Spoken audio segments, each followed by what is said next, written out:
Traffic नियम उल्लंघन करी शनिवार रातिरे Bhubaneswar commissionerate police check blocking drive 102 गाड़ी जबत करिछि।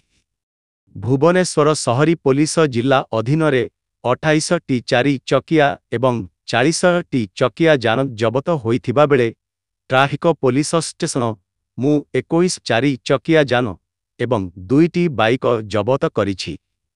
सेही भली स्वतंत्र सुरक्षित सिटी ड्राइव समय मद्यपान करी 8 जनकु गिरफ करा जाइथिला एवं 47 4 चकिया जान एवं 21 टी चकिया जान जबत करिबा सहित ड्राइव समय 37,500 टंका जरिमाना आदाय करा जाइथिला।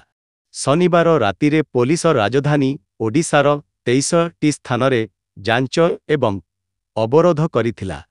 सर्वसाधारण स्थान रे मद्यपान एवं मद्यपान करुथिबा ड्राइविंग जांच पई आगामी दिन रे सुरक्षित सिटी ड्राइव को आहुरी जोरदार कराजिबो बोली कमिशनरेट पुलिस कहिछि।